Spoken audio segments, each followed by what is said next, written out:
Welcome to this episode of All Things LOCS, where we discuss everything related to leadership, operations, culture, and strategies for financial growth. Now, let me ask you a question. If you stepped away from your business for 30 or 60 days, did the business fall apart? Well, if it does, this is a good indication that you don't have a practice that's ready to be sold. Now, today, during the episode, we're going to be discussing everything related to mergers and acquisitions for healthcare practices, essentially. But really, we're asking the right question, which is, what has to happen for your business to get sold? And honestly, at this point in time, do you even know what it's worth? Now, some of you are sitting out there saying, well, Dan, I'm not even thinking about selling my practice. But two things I want you to factor in before we kind of get started with this episode, which is you want to start thinking about these things before you're ever ready to sell, because in the time period that we're at, a lot of people wait till they're burned out, frustrated, and then their business doesn't even sell it. And the second component is everything we're going to be talking in this episode is really how you should be running your business anyway. So it's not just a matter of, well, I have the right systems and I have the right leaders. We're going to be showing you and talking about everything that goes into making your healthcare practice / organization attractive to people who want to buy it. And we're not talking about just private equity. We're talking about to the market as a whole, where you're going to really position yourself to make the end game count. So I want to see you guys there. Let's get it started. Yeah, man. So, we talked about doing this episode. Obviously, there's, we've talked about private equity on this show, what's going on with a lot of private practices getting bought out by hospital systems. So really, when we look at what a business owner, how they think about the end road, so to speak. And I do think that's part of the challenge for some people is they don't necessarily think, 20, 30 years in a row. So they kind of get to that point in their business's trajectory where maybe they're starting to think, hey, I'm getting, burned out, especially if you're in healthcare.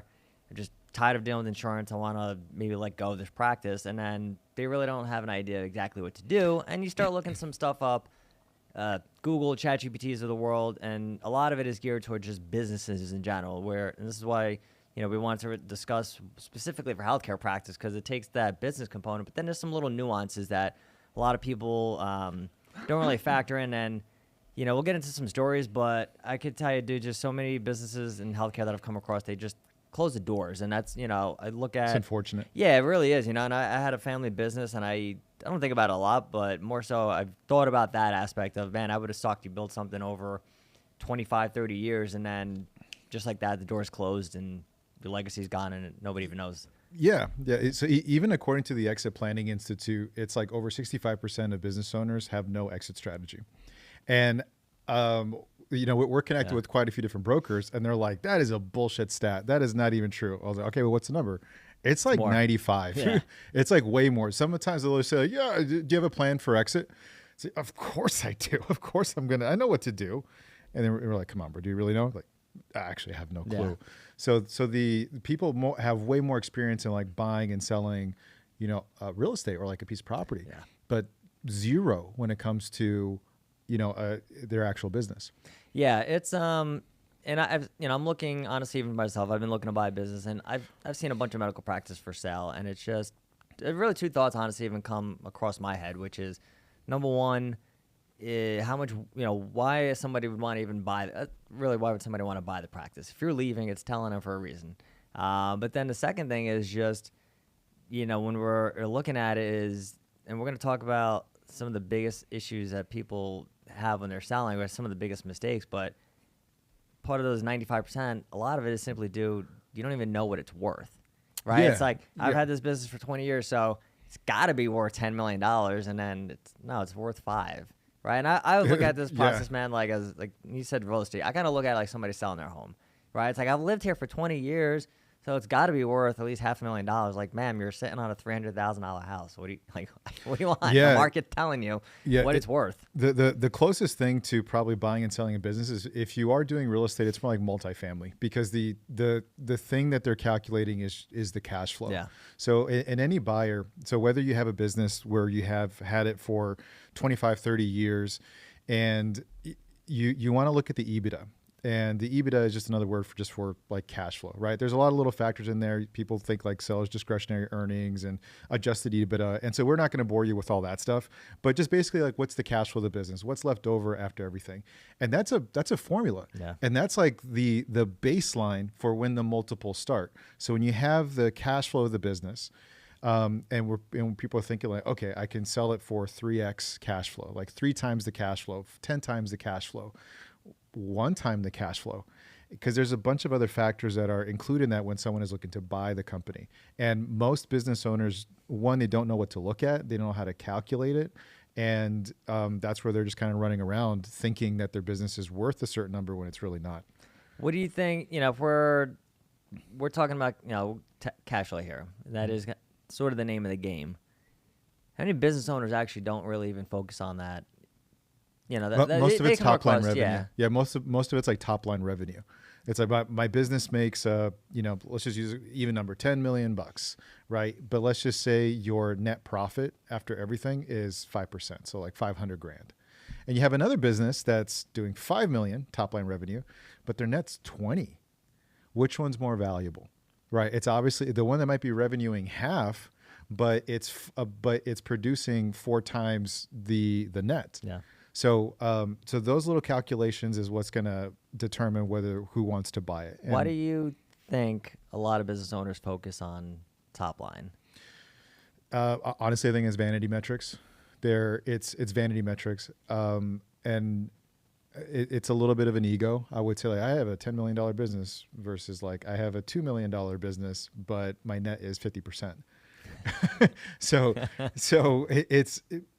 I think that's like the biggest measuring stick, which is like it's like with anyone that let's look at it kind of from a wealthy person. Like I make $10 million a year, but maybe their overhead and what they're paying for every single month and every single year is like they're barely saving anything. Yeah. So it's kind of similar where you meet some people where like their burn rate is extremely high, but they make 10 million bucks a year.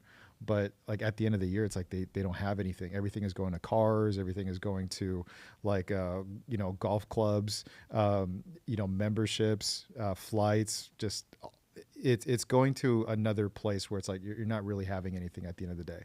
So I think it's a little bit of a vanity metric. That's interesting, man. It's just I love that example. It's like the person who's making 10 million making less than the person who's maybe making 3. Depending upon like the kind of business or whatever they're on. It's like you don't really think about that, right? So 2 points like, I'm making $10 million. Like, well, how much are you actually taking home? It's like, well, less than the guy who's making 20, less than 80% of what I'm making. And they got child support, they got like alimony, they got all these things like that's going out the door. And so we have to look at kind of the business in that way, because when someone is like buying a company. And it does 2 things. It gives them an idea of what the business is worth, but also, when you're analyzing a business and you're seeing what is going out the door, you're like, okay, maybe I can eliminate that. I can find efficiencies with the business, or they're doing some things with the company where it's like, all right, I can see why this $10 million business is having a 5% net, but just by looking at it, I can probably add an extra 3 points and get it to 8% just by finding some of these efficiencies or inefficiencies when they're giving you financial statements. You see it kind of in home services where it's like you buy every single employee a truck. And your monthlies on these trucks plus the insurance is destroying your cash flow. So if maybe we eliminate some of that or did something else, you just add an extra $200,000 a year to your cash flow, to your bottom line. So it depends. Yeah, and it's always funny, man. And I want to start kind of getting into some of the common valuation methods, but I also find it funny how a lot of business owners want to just basically everything's a write-off, right? So like, let's show no earnings, so I don't have to pay any taxes. Then you go to sell your business, and it's, well, where's the earnings? Oh, well, all this other stuff, it's there. Like, dude, you just really kind of minimized how much you can actually get. I mean, it was a lady that I know who's selling her, or it was a guy actually selling his business, and I think it was a home business maybe, and he ended up painting the whole house. But it was like, I painted the office, or like a business expense, and it was like, that's not legit. Like, what are you doing? Yeah. So there's this aspect that I know everyone's like that. Don't pay any taxes. Don't pay any taxes. Like, but you got to show you make an income too. So just throwing that out there. So you mentioned EBITDA. And again, I do want to probably throw this out. Like, we're not the financial experts here, so just mind, we're giving you information. We're not telling you guys what to do. So Do your own research. Yeah, do your Pretend own we're stupid and research. we're idiots. If you're getting ready to, think about selling a practice, obviously, consult with the experts, accountants, CPAs, lawyers. But we're giving you information, just stuff for you guys to think about.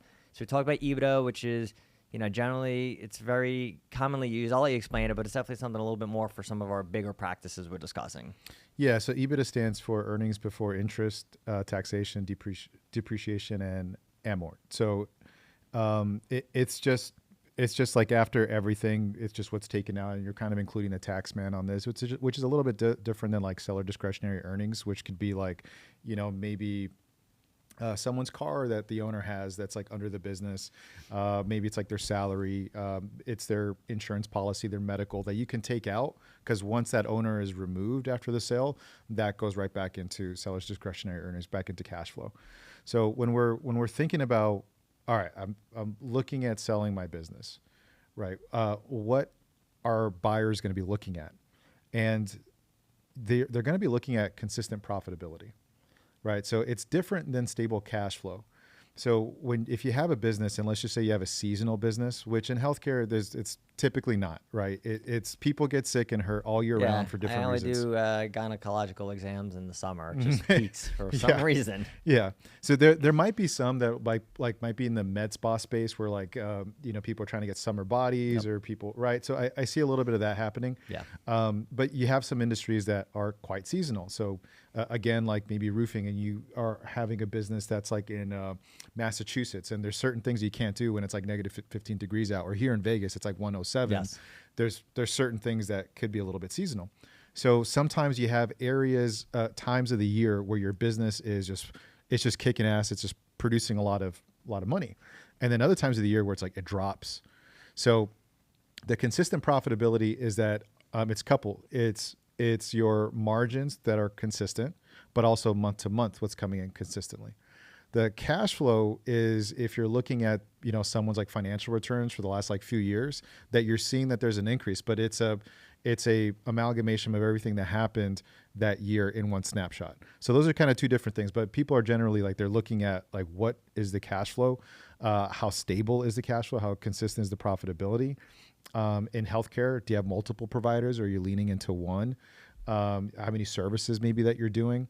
Diverse referral sources, your operating system, your IP. So maybe you have some patents, you have some things that are trademarked, copywritten, your brand book. There's some really sharp, polished businesses where they have everything just branded beautifully. And that can command a higher multiple, even if it's just like half a point. But it can make a world of a difference if it's a multi-million-dollar sale. Like you're adding an extra 500,000 simply because it doesn't look like it's some Craigslist 1997 like gross outdated clinic. So having some of those things in place, and also specifically with like leadership and operators, if they can tell that your business heavily relies on you for everything, you're not going to be able to command as much of a multiple. Yeah.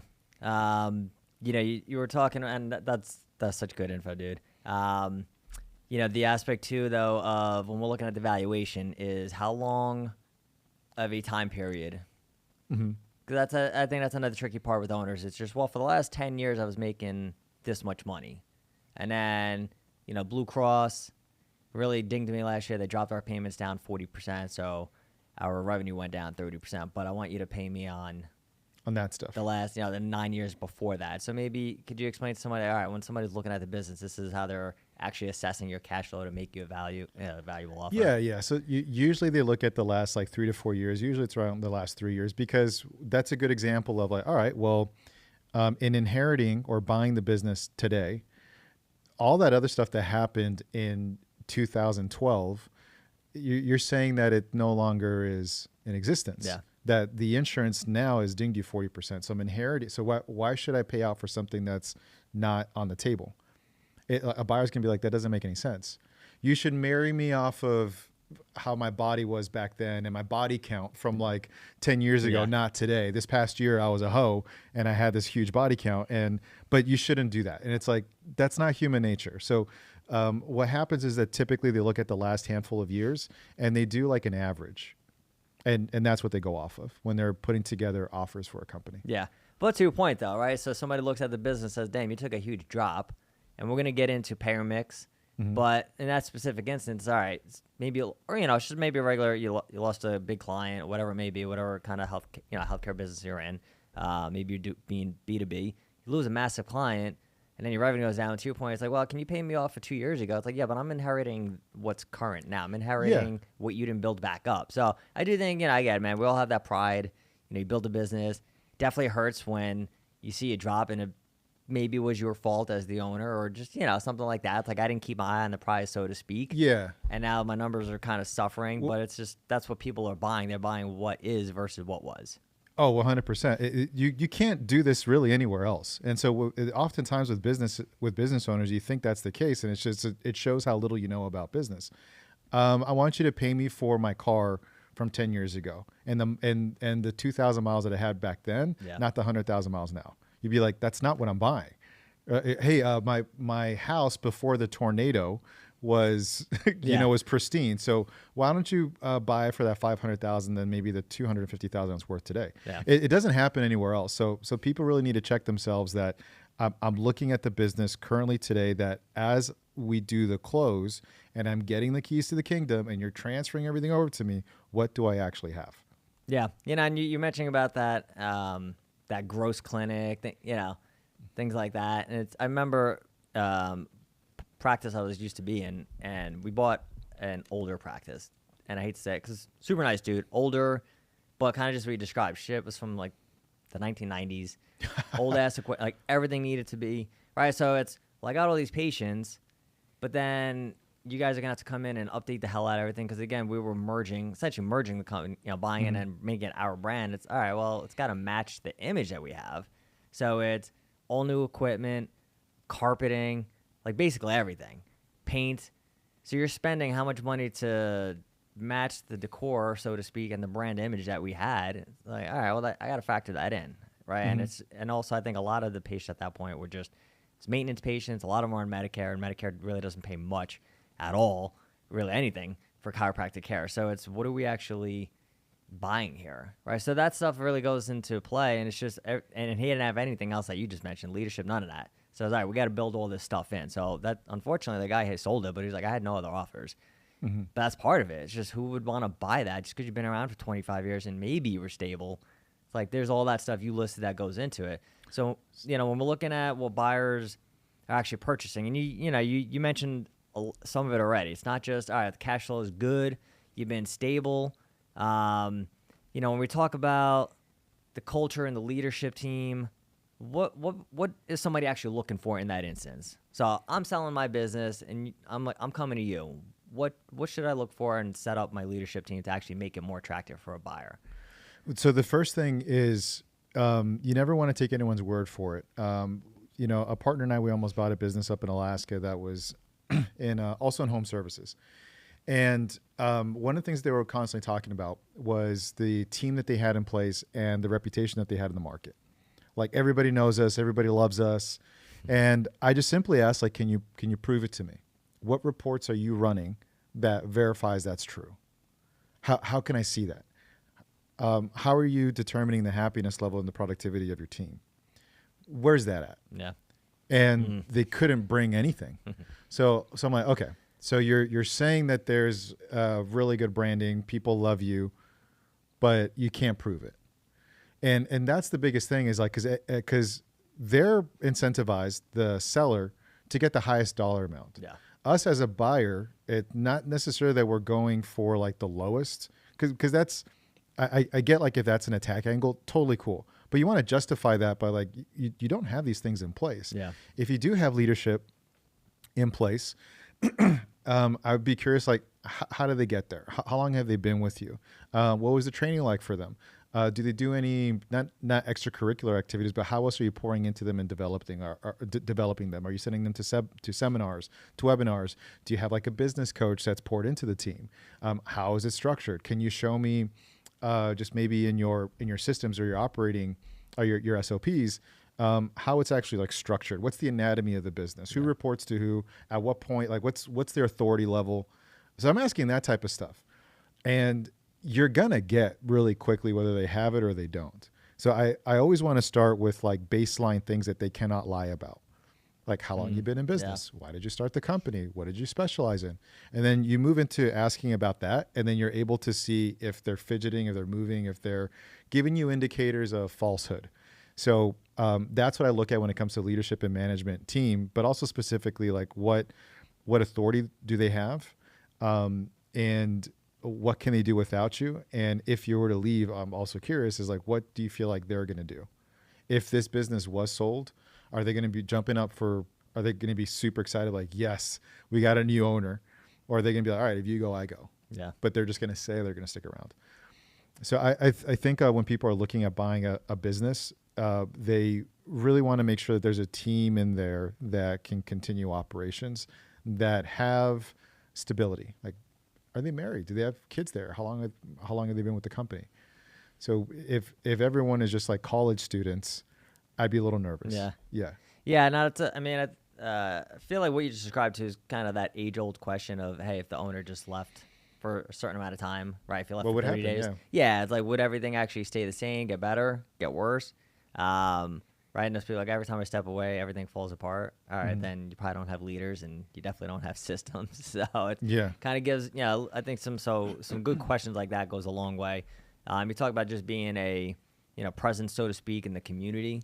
Obviously in healthcare, that should be a big one. I don't think actually a lot of people do focus on that. They're just like, I just want to help patients. Like, all right, but that is actually what you're doing. So what is your, I think we misconstrue, I've been here for a long time in the community as having a strong community presence. Because then I don't know about you, man. I've come across people, I'm like, been here for 15 years. I haven't even heard of your ass.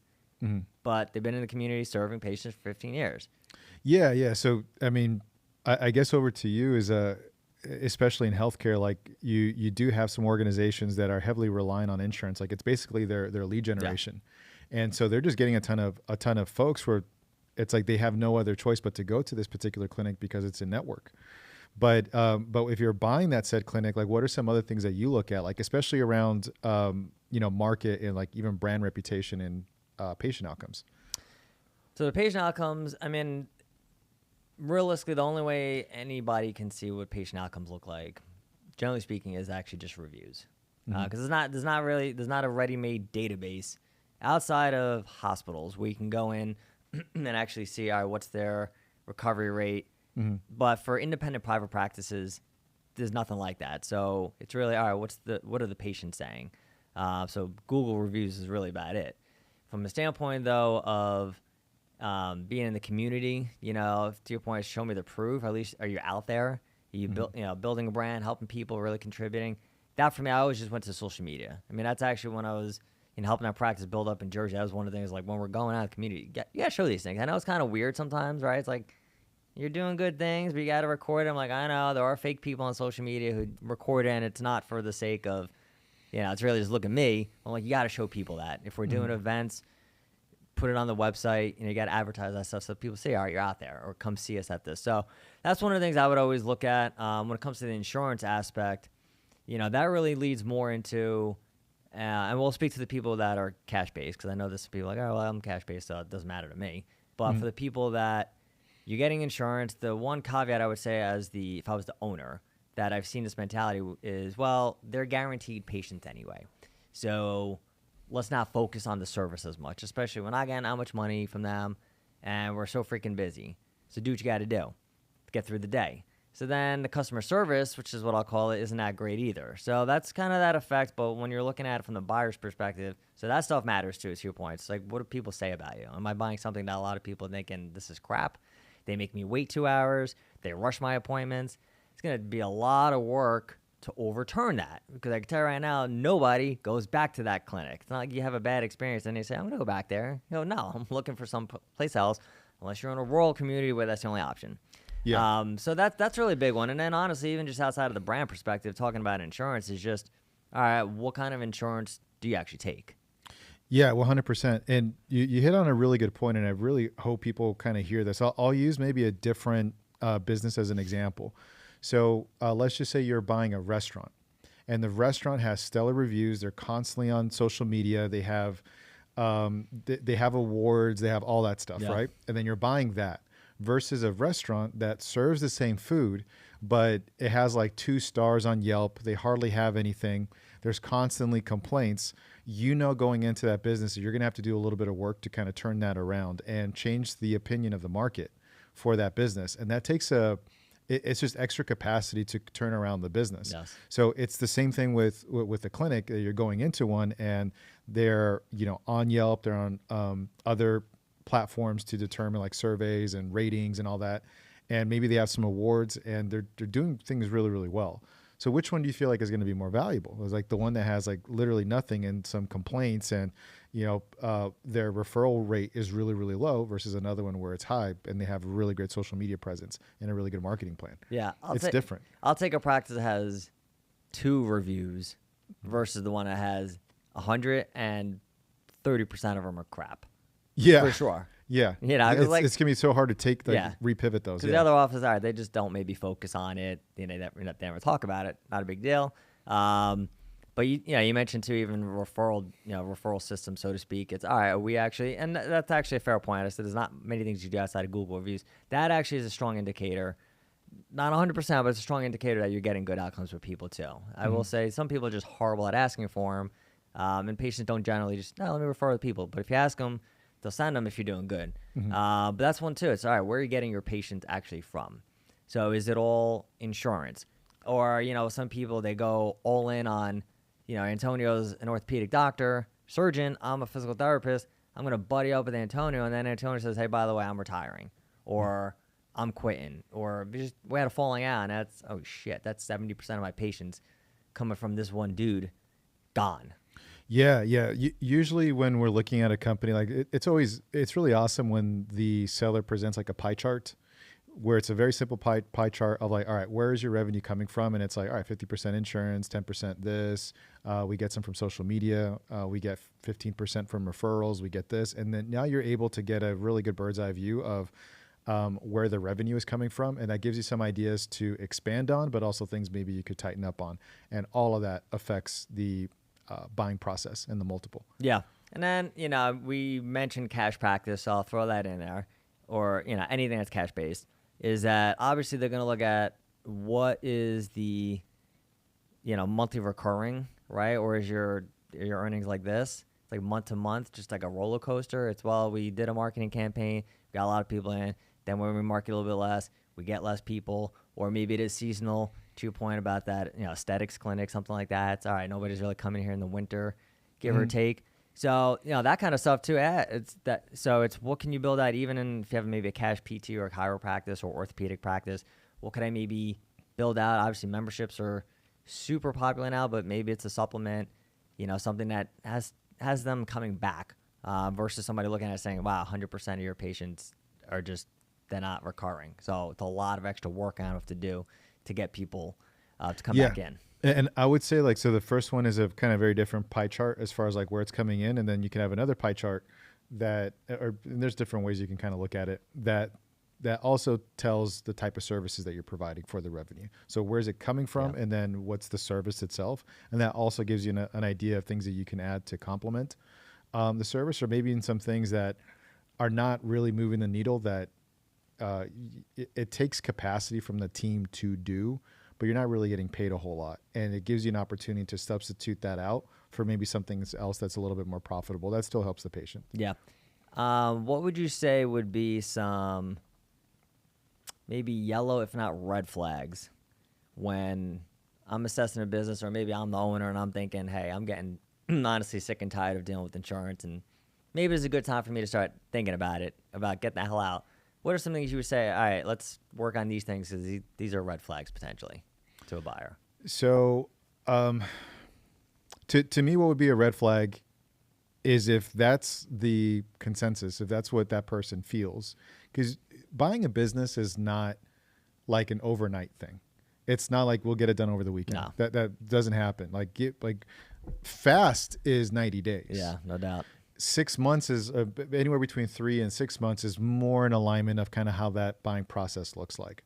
And if I'm hearing that, I'm wondering, when are we pulling the trigger? When do you plan on pulling the trigger? So if that person is thinking about doing that and he's doing that kind of during that sales process, and he does it right before I buy it, that would be a huge red flag for me. Because going from insurance to, let's just say, cash, you're making that transition. Some people do it, they cold turkey. And that's like one of the worst things you can do. And now you have someone that's like super dependent on insurance. They're a little bit more relaxed. Maybe they don't chase everything. Cash is like, you have to be a little bit more assertive, because what someone might pay for under insurance with a copay is like a fraction of what it would be cash out of pocket. So the red flag for me would definitely be like when this person might be doing it. Because if they start on that process just because they're in a lot of pain, they're like, fuck this. Like, I don't want to keep doing this. We have to communicate with them to stay the course, not change anything. And then if we're going to buy it, I want it as is. I don't, I'll make that determination down the road. Yeah. Not if they're thinking about making that shift for us, thinking that it's going to be more profitable, therefore a higher sale. What's something, what about this aspect of the doctor, clinician who is kind of everything, right? Maybe they're the one running the business and also treating a ton of patients. So I would call it maybe founder dependent, but what's the biggest challenge with that? It's hard to duplicate. It's damn near impossible to duplicate. In some instances, like I can kind of get, like, if you have a construction company and you have experience running a construction company and you're coming in also as owner operator, and what you're doing is slowly delegating, you're automating some things, you're bringing in other leaders to like, all right, let me carry that weight for a few months and start adding some things where, like, I know I can stabilize that. When it comes to doctors, like, that's not always the case at all. So what we call it in business is like a single point of failure. So if that person gets hurt, the operations of the business goes down the drain because they're the ones managing everything. And also they're also a provider. So they're the ones that's like doing the belly to belly to work that you can do an insurance claim on, in which you get paid on. And if that goes, to me, like, I have to think in terms of replacement. And sometimes, like, that's probably not even worth it. We're like, all right, if I'm getting this business, like, I have to probably bring on like 3 to 4 different people to try to replace this person immediately. And so when you're buying a business, the first thing that you want to do is just learn the business and just protect the cash flow for a while before you start tinkering and messing with it. And if one person is responsible for everything, that's going to be a huge transference of power that may not even be worth it. Yeah, it is interesting when you see, like, some people in that position and they're proud of it, right? Look how many referrals I get. Look at all the stuff I'm doing, and it's impressive. But then you do everything, yeah. But then when we talk about you have to find your replacement, I think also that just scares some people, because then it's, all right, well, if I hired, somebody such as Antonio and they replace me, what do I do with all that time? I think that's just where some people, they get almost obsessed with keeping themselves busy. But then again, come time to sell, it's like, why would I buy that when you step away, the whole thing's gonna fall apart? Yeah, and one more thing to add is that just because someone is running a really good or they're running a business and they are spinning a lot of plates, it doesn't mean that they're a good teacher either. Yeah. And one of the things, like, I would want to learn too is when you're looking at kind of an SOP, is that, all right, so you're doing everything. Is everything on paper? Is it all tribal? Is it all tribal knowledge? Is it in your head, or is it something that I can kind of follow and learn? And so maybe they have a lot of responsibilities and they're doing a lot of things, but if everything is mapped out, then it is actually a little bit easier to be like, all right, I can bring in someone for this role. I can use the software for this role. I can do this here, and at least there's something there. But if they have nothing, that's very, very difficult. And then the part about the training is that usually when you buy a business, you want to have the owner to be with you for a while to, like, show you the ropes. And one of the things that you're kind of banking on is, like, if they're actually a good teacher and they don't check out, because they get wired, whether you're doing a seller finance deal or whether you're going through the SBA or if you're just paying cash or whatever, is that you're going to be reliant on that person to teach you. And if they just got wired $5 million, maybe some sick days here and there, like, what happens sometimes is, like, they really drop the ball in working with you. Post-transition commitment, so to speak. Yeah. Down the tube. Yeah. And you're like, man, like, I only have so much time with this person. So you have some times where you buy a business and then the owner agrees to stay on board for 90 days to help you. Yep. Or 6 months or a year or 2 weeks. I've seen it all. And if that person, you have to really, really be clear and put things in writing that this is going to be the training process and the transition process. Because otherwise they're just gonna be like, I'm just gonna go. Yeah. Something came up, Things and change you're when like, 7 figures hit your bank. That's for sure. yeah. And so when the 90 days is up, and you're like, dude, I only absorbed like 65% of the business. Like I still got a chunk I have to, but I have it. He's not a really good teacher, which is one of the reasons why he hasn't duplicated himself very well.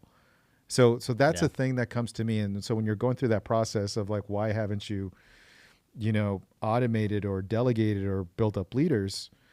That's an indicator that maybe they're not the best trainer. So now I'm going to be buying it and they're expecting them to train me as I am now the new owner. That's an indicator. So you need to be really clear on that. No doubt. I love that one. We talked about referral concentration. So just making sure you're not getting all of your new patients from one specific source. Insurance concentration. That's another one. That's a little bit of a red flag is 80% of our patients coming from one source. I remember few years back, it was actually damn near right at the beginning of COVID. There was a chiropractor that was, call him a competitor, it's fine, competitor chiropractor, and he targeted not just one insurance, but one specific group. It was teachers, because they had this phenomenal insurance, and it paid really well for chiropractic care. So that's all he would do. Market to those people, treat those people. And then on, I don't know, man, the 5th day of COVID or whatever, New Jersey snuck in some legislation that took that insurance and it dropped reimbursement, I think, by 80%. Oh, that Literally, hurts. 80%. That hurts. Yeah. And I remember saying, that sucks. Yeah, no shit. That sucks. So, and I remember the next day, the CEO that I was working with, we were having a leadership meeting, and he popped in. He goes, by the way, they just passed the rule. We're down. It's just down insurance down to 80%. And I remember thinking, thank God we diversified. That guy is screwed. Now, he stayed in business, but he struggled for a long time trying to build it back up. So that's what we're talking about with insurance concentration, because you just never know. Maybe it's all Medicare, and then Medicare decides to slash, as they're prone to do. So keep an eye on that. Yes, it's the classic case of putting your eggs all in one basket. Yes. It's not the smartest thing for this. Poor financial reporting, so no KPIs, no dashboards. Bookkeeping, so that's a big issue with just people trying to sell their business as a whole. Their books are all over the place. Nobody's going to buy that if they don't have clarity on what you're actually doing and making and tracking. And people can tell right away, because like the numbers don't lie. And people, you have really sharp accountants and really sharp attorneys and business buyers and brokers that can tell, like, okay, maybe you're cooking the books here. This looks off. This looks off compared to here, because it's a lot of cross-examination between different documents of like what you're saying, what are the financial records saying, your KPIs. Like, hold on, so you have 5 salespeople doing this at this amount, but that would put you at your revenue here and your margin here. So why is it this is not actually even reflective on the bank account? So where the manager says one number and then the owner says a number. It's all right. Which one is it? Which one is it? Yeah. Can you guys get aligned? So that's a big one for sure. You mentioned a little bit, staff turnover, and that really speaks to the culture for sure. So I'm not gonna fix it right away, but that does tell me, all right, what's the culture like here that I might have to be aware of, or is it just the owner is the culture? But that's still something to keep an eye on. A great resource on that too is Glassdoor and Indeed. There's depending on how long the business has been around, they might have like an Indeed profile or Glassdoor, and you're able to see what employees have said about a business too. So that's something when you do your due diligence, you can dive in and be like, you have a 1 star out of 5 rating on Glassdoor, and everybody's talking trash, but you told me you have no turnover rate. How interesting. How interesting. How interesting for sure. I take that with a grain of salt. I know some people, they get salty when you get fired or you quit, and it's like, this place sucks. And then they think, so it's like, but, still, if it's like, they were gracious, or, they helped me find another job, like, you'll see some feedback like that. You'll see it. All right, that's a good culture. No documented systems, so we talked about that owner dependency. That's also part of it is, hey, I don't need the systems. And I used to make this mistake back in the day. What a dumbass I was. Oh, everything's up here. What do I need to write it down for? And then it's, well, what if you get in a car accident and die? Yeah, that's good. I thought about that when I was actually moving out to Vegas. Like those last few months, I was like, shit, dude, I have everything documented in my head. And I'm like, I kind of fucked these guys over. I need to get. And the owner's like, what are you doing all this shit for? And I was like, because it's all in my head, and you guys need to know this because I'm leaving. And I was like, in realistic, I was having these conversations with him at that point. Like, bro, at some point, you might want to sell this practice. and you're going to need this stuff too. That's going to help increase the value. So here's something for you to dive into too, because it's so different compared to other industries, which is around like compliance, like in healthcare. Yeah. What do you mean? Yeah, compliance in what way? Just like HR or like compliance risk, like billing issues, or if people are if they're documenting things incorrectly, and you're able to kind of snuff that out in your buying process. So like compliance, like even around like HIPAA and cybersecurity, things like that. Yeah, I would also say too, is in medicine, there's always the risk of an audit. More so if you're at a network where you're making more money. If you're in network, insurance doesn't really care that much. Unless it's like, all right, you should be making, $2 million a year and somehow you're making 10. But audit exposure, so making sure your documentation is where it needs to be, because the last thing, somebody's digging around, it's like, all right, what if I get audited after you're gone? Mm-hmm. Yeah, it's going to get back to that person, but who wants to deal with that shit? So that's a big one as well. Just what are our systems, what are our documentation system looks like?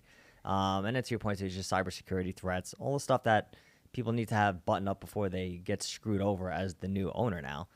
We mentioned, margins before. You gave a great example of how much you're making versus what you're actually making. So, that's something that over time in healthcare gets worse with, personal insurance costs going up, malpractice costs going up, employee salaries. And then you throw that against the fact that, all right, we're getting reimbursed less, but I'm paying more for all this stuff. So isn't that going to mean we make less? Like, yeah, that's actually kind of what that means. So keeping an eye on how do we actually increase that margin? What are we spending our money on? Is it bull crap that we're investing? You mentioned vacations and cars and shit like that. It's like, all right, do we actually need... Or even when we talked like in another episode where, usually when a healthcare professional is feeling the squeeze and you have a slick salesperson saying like, you need this CRM, you need this, you need that. And they end up really investing into something that may not even be needed. And so that's just extra cash that's going out. And so that's a big one too, is to be mindful of, is when you're asking them about their systems and like what was invested and how do you use them. $100,000 EHR system that you could have maybe spent 30 on, something like that. Simple. Absolutely. All right. So then, when we talked about a lot of stuff that can increase the value as well. Definitely went over some stuff that's going to hurt. What are anything that we might have missed out on, maybe value builders, that if I'm thinking of selling that we haven't touched on already, that you would say, dude, you should actually really work on this maybe before you sell to get more money for your business? Well, one thing that, and we'll kind of go back and forth. One of them is especially around like vendor contracts. So imagine if someone went into your business and they're looking at like, who are your vendors, where you're getting like your gauze and everything else, right? And if they look at it and they're like, that's a sweet vendor deal, that is awesome. Or they can look at it as like, all right, you're kind of getting cooked on this vendor deal. So I think that's a really big one, where if you have some really good agreements with third parties that are beneficial to you, that just looks even better. And I would say like that's one where you're like, oh, and again, you can use like other industries where they have a really good relationship around like, timber or plywood or drywall or whatever else. And you can see that and it's like, okay, that's awesome. That's well below market value, or that's like right, it's super profitable margins versus like maybe a up and coming business where maybe their vendor relationships are not that strong. So that's a good one to look at when you're researching the business. That's very underrated. I was actually talking to an owner recently, and he's an IT owner, and he's buying and then reselling hardware. And I asked him that same question: is there any way to get that cost down? And he goes, well, most likely not, since I buy from somebody else. Okay, I didn't ask him. Like, did you never think to actually just ask them, hey man, let's talk about some renegotiation here, see if we can get to a lower price? So to your point, I wouldn't say be surprised, but I don't think most people don't even think about that, or they just kind of, to this guy's point, they lock it in and you say, well, that's what I've been paying for 5 years, so why would they lower it? If you don't ask, you don't find out. Yeah, and sometimes those things change. So even with New Jersey Spinal Institute, when it was the small office, and the materials that were used for that office versus those 4 locations at a little under 40 million. Well, what you're using day to day is a little bit different, and this can even be like soaps or cleaning material or whatever else. And so, if you're saying like, "Hey, I'm buying more bulk," I'm going to be looking at other vendors unless we can find something that's a little bit more mutual. Yeah. And it's like, and oftentimes like they're built for that. Like a lot of vendors kind of understand like that's what could be coming. Like if you take on Disney or the Wynn or these like major businesses, and now you're going to be supplying like toilet paper, and they're going to be buying like, 50 metric tons of that. It's like, I'm going to give you a really, really good deal so they can get that account. Yeah. And so it's really no different with your guys' practice. And it really depends, but it's that classic case, like you don't know until you ask. And that could just add again to the EBITDA. For sure. I would say healthcare specific, there's two other things that can really ramp up value, which would be different specialties. So having, having 8 physical therapists, phenomenal. But then you start adding in, all right, I'm always referring my patients to a chiropractor. Can you just hire a chiropractor? Or I'm always referring my patients to acupuncture because it's such a great service. Can you hire an acupuncture? So, it's not even a matter of just why you're referring stuff out for revenue you could actually keep for yourself, but that definitely makes it more attractive. And, even to your point about spinal wellness when I was in Jersey, I mean, we had, PTs, chiros, occupational therapists, acupuncture, a neurosurgeon, orthopedic surgeon, pain management, covered everything, right? So when somebody's looking at it saying, shit, dude, that is attractive looking versus, but I got 50 physical therapists. Like, that's actually not as attractive as this place here because we can see a more diverse range of patients. And then realistically, let's call it surgeons, generally speaking, make more money than physical therapists, especially in an outpatient kind of setting. So that's definitely one thing. And then if you just have even multiple locations, it doesn't have to be 40 of them.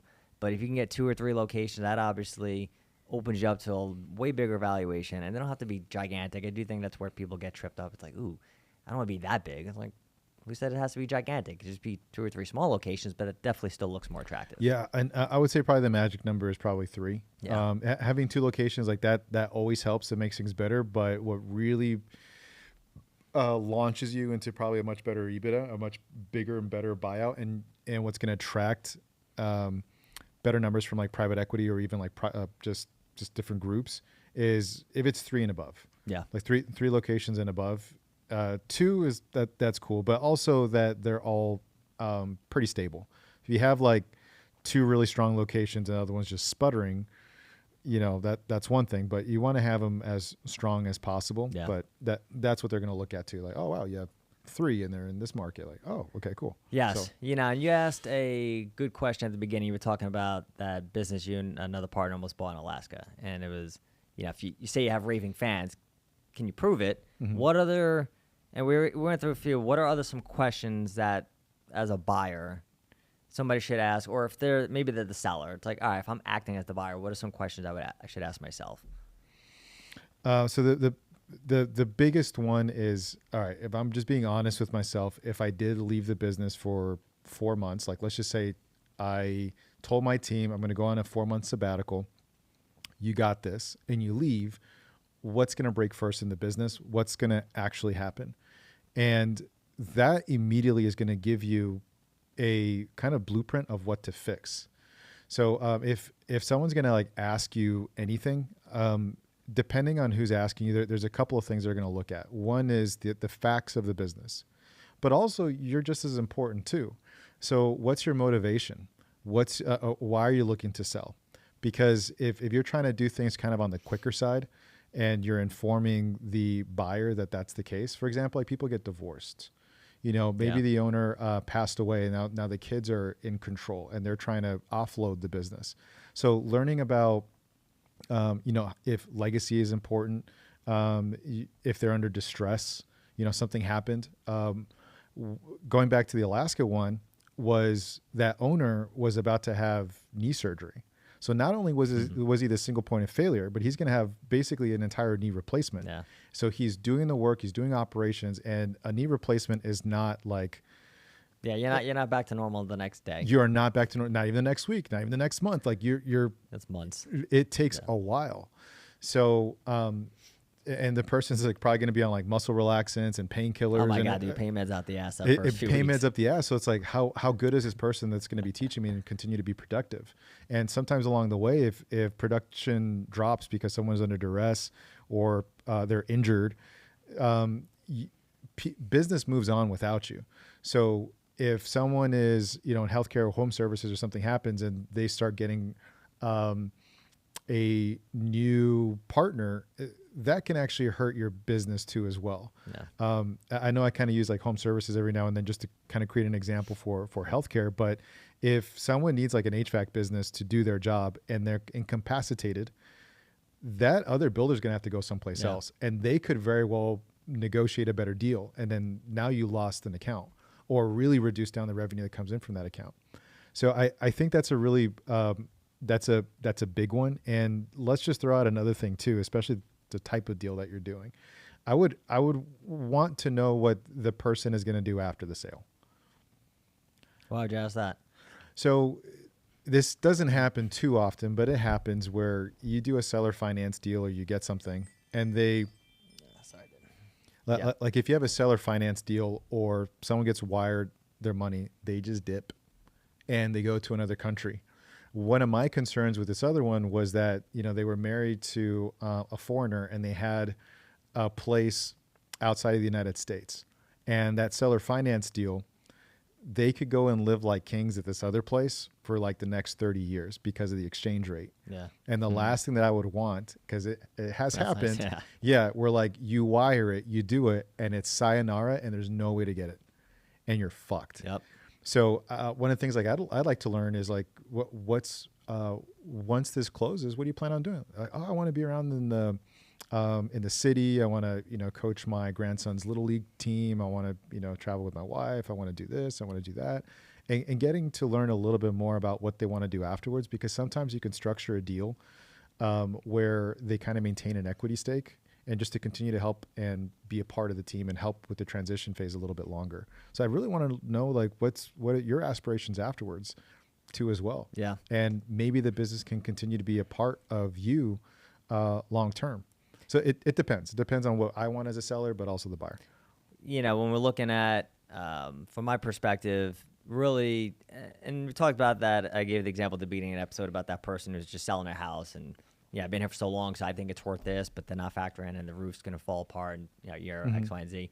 It's just being able to document everything that you have versus what you don't have and just really look at it objectively. Just, all right, if this wasn't my business and it was somebody else's, would I invest millions of dollars here? Or would I invest hundreds of thousands of dollars into buying this practice? Yeah. And so there is this aspect of, are my systems repeatable?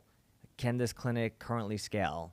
Right. So if you just ask yourself the right questions about your own business, but just present in a way, all right, if this was another business, would I buy it? Now you got some clarity, right? Because then you're thinking, and this is where I do feel ultimately that people get tripped up is they don't think like the buyer. Mm-hmm. And that's what you have to do, right? It's just and in healthcare, a lot of us are taught to, we don't always do a great job of it, but think like the patient. Yeah. Right. So it's, hey, you're coming in, you mentioned your knee's not feeling great. So we'll do I'll give you a knee replacement next week and you'll be good to go. It's like, all right, you're not even thinking about what? Yeah. So versus, all right, I have to think like the patient and talk to them. That's going to speak to them. And it's the same way I do believe a lot of people get tripped up is they think like just themselves as a seller versus, all right, if I was buying this, what would I pay? And even my own brother, he's asked me, he does real estate and he's like giving me this deal. And I just did the same thing to him. I go, all right, let's stop asking. If you were giving me the advice on this business, what would you tell me to do? He's like, I'd tell you to walk away. I was like, then there you go.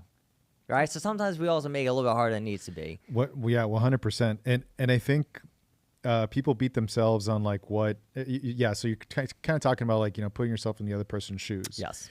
And if you knew, and here's another question, if you knew like, hey, if I were to buy another business and if the staff walked out the door immediately after the close, how would I feel about that? That would be a deal breaker for most folks.